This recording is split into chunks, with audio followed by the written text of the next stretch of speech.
hata warm haiko imeamka. It's traumatizing, like I begged for my life. Like I really think that's where my high school trauma started.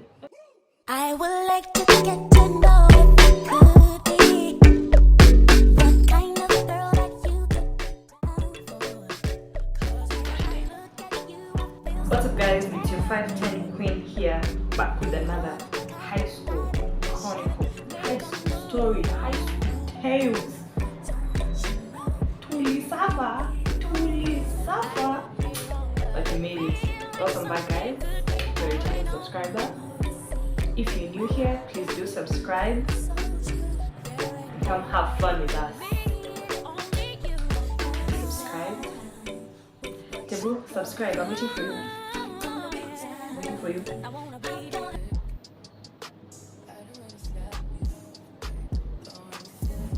Yeah, I knew you subscribe. A little commotion for the dress. Period. Eh, high school itatuonyesha. Christ, high school itatuonyesha. Let's dive right into it. So, this story dates back to when I was joining high school. You all know the kind of excitement inakuanga when you're joining high school, especially when you're from a day school in primary school and now you're finally going to a boarding school in high school. First of all, I kid you not, I made a list of snacks that I was going to carry in high school while I was in class 6. I made a list of snacks that I was going to carry, but who is God? My very wonderful school, my very wonderful high school did not allow snacks. All you had to carry was your toiletries, your books, your pens, and your uniform, and that was it. Now, since I had short hair from primary school, I thought it was best, instead of keeping hair, I should just shave. So that's when I wouldn't have stress. It's a boarding school. I've never been to boarding. I don't know how things are going to run. So I'm just there. I thought it was best to shave my hair. Free, so that things would be easier for me. One thing about Kenyan barbers, the second they hear that you're going back to school, they will shave your skull. Oh my god. My head was shining brighter than Rihanna's diamond. It was shining brighter than my future. My head was clean. You could see a reflection on my head. It was bad. It was so bad. Kenyan barbers are not going to heaven. I swear, they are not going to heaven. Just that my head was looking like a sufuria, a very clean sufuria, a new one. Anyway, we move. That was from one. I really think that's where my high school trauma started. Okay, it was not like mad trauma per se, but high school in Nyanza is traumatizing. Like, if you survive that, you can survive anywhere in the world. I swear. Kalamba sky, Kalamba ground. If you can survive a high school in Nyanza, you can survive anywhere in this world. So, the day of opening, admission day, so there we were. I came with my parents, still wearing my uniform from primary school. So we got there, got stories with admission. I was given the school uniform. And okay, see, right now I am 5'10", so I'll just assume I was maybe 5'8" in Form 1. Maybe I grew like some 2 inches in high school. I'm assuming so. I was 5'8", and I was technically the tallest girl in our class. But tell me why the skirt I was given was sweeping the floor. Were they expecting giants? I'm 5'8". My skirt is sweeping the floor. How? Mbona sielewi? It was too much. Then comes the the weekend dresses. I think every school had it, or it was just a Nyanza thing, or I don't know. They used to call those weekend dresses only sore. And translated to English, it's like, I'm not so good to translate translations, but it translates to you look beautiful, like you look good, like the dress is giving. And the only thing that dress was giving was Mama Mboga. Mama Mboga, no waist, no waist, no waist. And I was as slim as they come. I was extra slim. At least right now I have some flesh. I was as slim as they come. So you could literally see through the dress. You could literally see through the dress. You could see my tiny body there, and the dress was also long. It's supposed to be a weekend dress. You wear it when you relax by. Why was it that long? Anyways, shall we discuss the uniform later? So fast forward. I'm done with admission. So my parents bye. They've left. I was excited. I'm still at Form 1. We are there. We were in our room. Then you see when you're admitted, you're assigned a school mother. Okay, a school mother is assigned a daughter. So my school mother was nice. Shout out, baby girl. We need to hang out, baby. That's besides the point. Anyways, I was assigned a school mother, so she took care of me. She was nice. She showed me stuff. But the only thing I was not told was about the school watchman. I was not told about the school watchman. I did not know that guy was allowed to cane us. He was allowed to whip us. He was allowed to discipline us. I'm a girl who came from just a simple primary school, but the watchman could not beat us. Maybe he would give us warnings, but like he would not physically handle us. Anyways, I'm getting ahead of myself.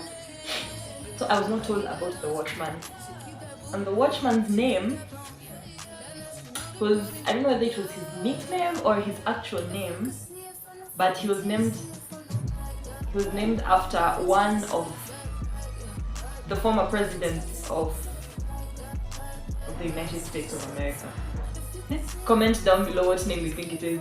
It's one of the presidents. He shares a name with that president. Comment, let me know. Let me see how good you guys were, kids. Anyways, so there we were. As a Form 1, I did not know anything. So in this school of ours, inside the dormitories, okay, we never called them dormitories, we used to call them hostels. So inside those hostels, there were bathrooms. So it was just like a long hall with cubes. There was also a common room, but then there were bathrooms inside the hostel. But we also had communal bathrooms outside the hostel. It was how do I explain it? It looked like a hall, but without a roof. Paint this picture with me. It was like a hall without a roof, and there were like it was divided into like two rooms. It was not a house per se. There was just walls surrounding a tiny field. So, and it was divided into two. It was like two rooms, two big rooms where people could just shower together, looking at each other. I have never experienced anything like that. That was a first for me. So yeah, there were also those kind of bathrooms, and obviously, okay, in school we rarely had water in the showers. It was very rare to get water in the shower, so we used to fetch water. Luckily, we never, the typical, the stereotype that comes with schools in Nyanza, you have to go and fetch water from the lake because we're close to the lake. But in our case, we had water in school. We had water in school in the tanks. They were reserved dapple. We had water in the tanks. So we used to fetch water there. Then you go to the bathroom and take a shower. So for like a week, I was new to school, so I never used the communal bathrooms. I was still, perturbed and all that. Plus, I just used to wake up early. I used to wake up early. You know this saying, the early bird catches the worm. Masaa hata worm haikuwa imeamka. For like a week, I used the bathrooms inside the hostels.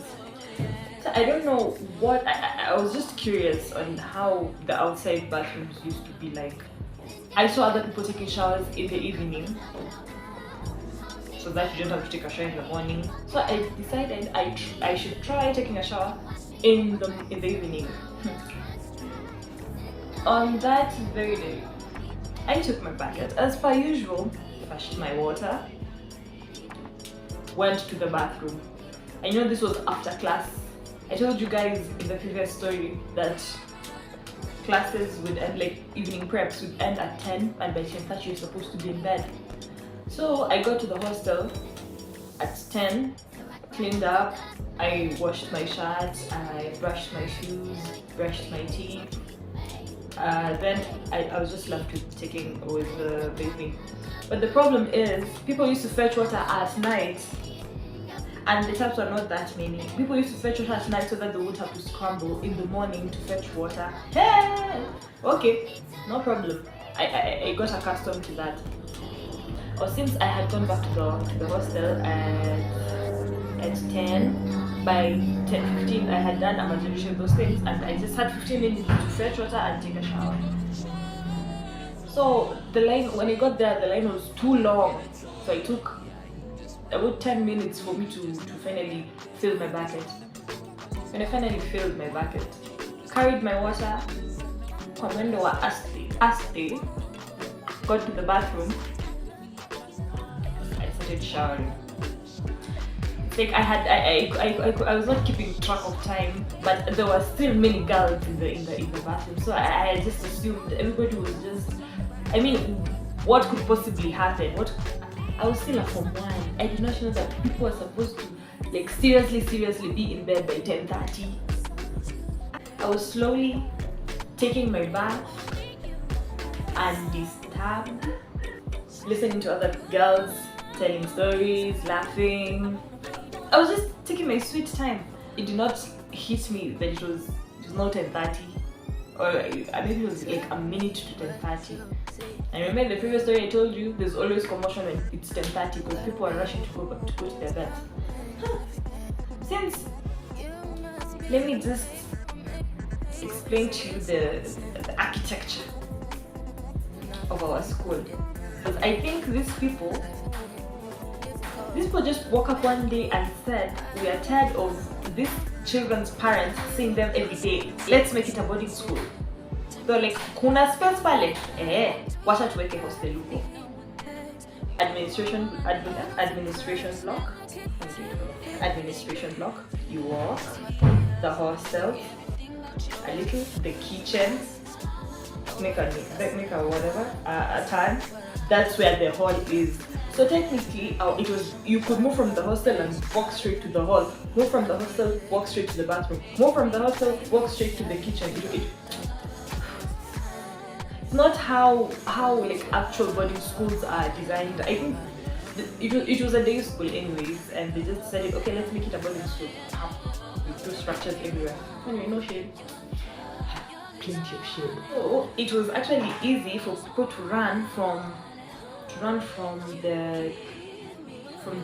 the bathroom straight to the hostel.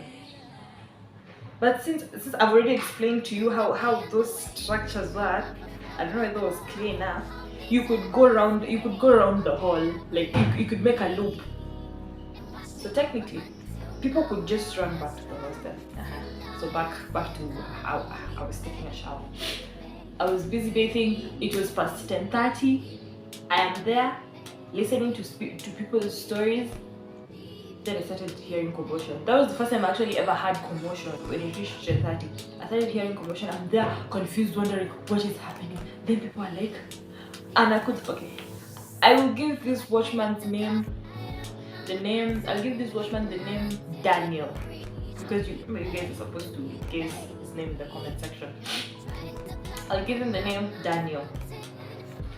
They're like, Daniel anakuja, like Daniel is coming.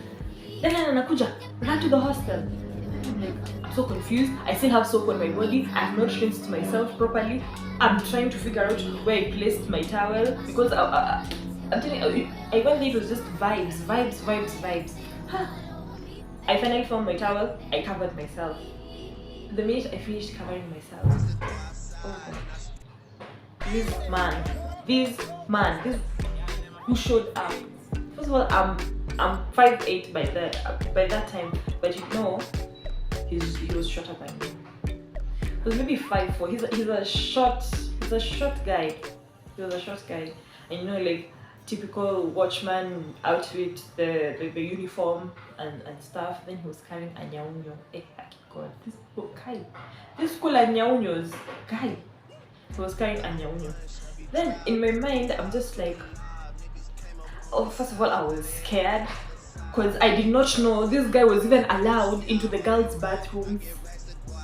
This guy, when he reaches 10:30, he goes around the school, especially the sides of the hostel. He goes around the hostel chasing people, chasing girls to go back to. In fact, he was caning them while chasing them to go back to the hostel and sleep. So I was scared. I'm just there staring at him, wondering what is happening. And we were like 4 girls. The other girls had sprinted back to the room, back to the hostel. I'm there looking at him, wondering, okay, so what next? Then it clicked to me that maybe he would forgive me, because you know I'm a Form 1. I'm still innocent. Maybe he would forgive me. I tried convincing him to let us go. We tried convincing him. No, okay, I was like the only Form 1 there, and the rest were from other forms. I think, yeah, I was only Form 1 there. And then it was weird because I'm going from one there and I was taller than those people who are there, and they were all older than me, so I'm going to look like I was the one who was older, but I was the younger one, and so he was there. Now back to him. He's there standing. This guy is shorter than me, but he's kinda built. Yeah. You remember I was a stick. He's standing there. Then he started telling us, nyinyi ndio mmeshindwa kulala, si ndio? Watu wakilala, nyinyi mko tu hapa. Mnataka kukaa tu, mnakaa tu. And then I'm just like, akikai. Sir, mimi sikuwa najua. Mimi ni Form 1, sikuwa najua watu wana nini. Ikifika 10:30 lazima watu wako kwa kitanda. Nilikuwa tunamalizia kuoga, niende nikalale. I was pleading ignorance. You know, that is the first thing you were told during admission. It was among the first things we were told by the school president the time we were supposed to sleep. But I was pleading ignorance. A classic. Anyways, yes, I told him that. Then he's like, Hapana, mliambiwa mnafaa kuwa mmelala. Then I was like, you know what? Then let me see him pull out his whip. He's trying to flog us. I have never sprinted that fast in my life. I was wearing these pata slippers. You know, these red ones. Pata. I lost one. I think I left one in the bathroom while running. He was standing in front of the entrance back to the hostel. So there's no way I could have passed there. The only way was passing round the hall. I told you, like, the school, it was a loop. Like a loop, you could go round the hall, then go back to the hostel. Hey. Then I started running towards the hall. I'm running, and then I remember we were like, those are the girls where tulikuwa now in the bathroom. We started running, going around the hall. And then the hall is big and it has big windows, so you can see the person on the other side. Like, when we were running, we got to the front side of the hall, and he was also chasing us. He was on the other on the back side of the hall. But you know, we could see him. So it was like, let's say this is a window. This is where the window is. So we're hiding. We're like this. We stood to know where he is. When you see him, you squat, you get back down. And then we were just crawling, we were crawling.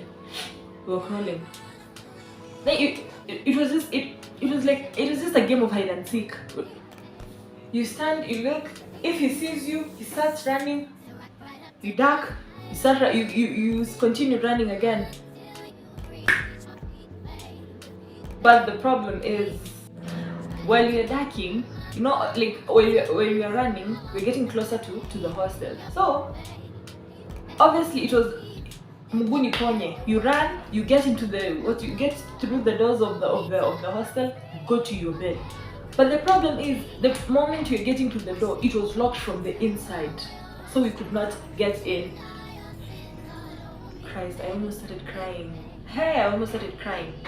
So after we got there, the door was locked from the inside, so we were like banging. We were banging on the door. You know, like you're banging, but you're seeing him coming, but you don't want him to beat you. So you're banging, then running back to the door of the hostel. Every time we knock, there's no one there. Then this guy knew these girls are going to continue keeping me in the loop. He stood at the point, like near the door of the hostel. He stood. Then as we are running, coming back towards the door of the hostel, he ambushed us. Then, as in, I am just like, you're this close to getting to the door of the hostel, then someone just stands in front of you with a whip.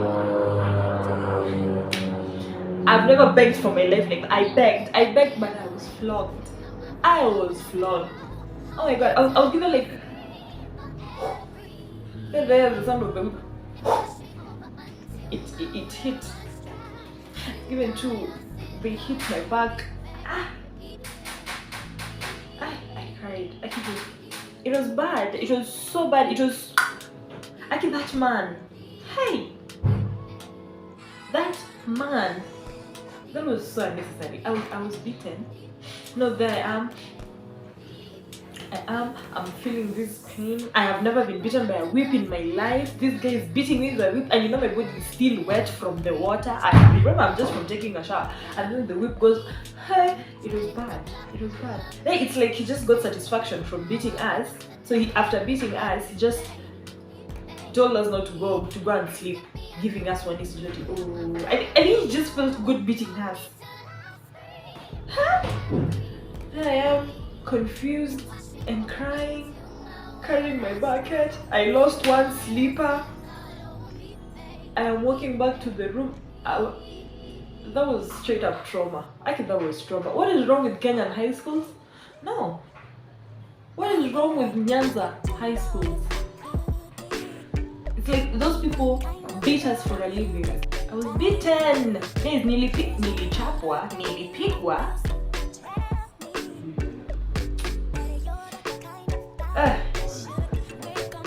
Kenyan high schools are traumatizing, but we move. We survived high school despite being beaten and stuff. Now we're into this world. That was bad, basically. That was bad. If you'd like to hear a story about how I got scammed online in 2020, let's get this video let's get it to 50 likes. Yeah, let's get it to 50 likes. Then you get another story time, yeah? This one, please.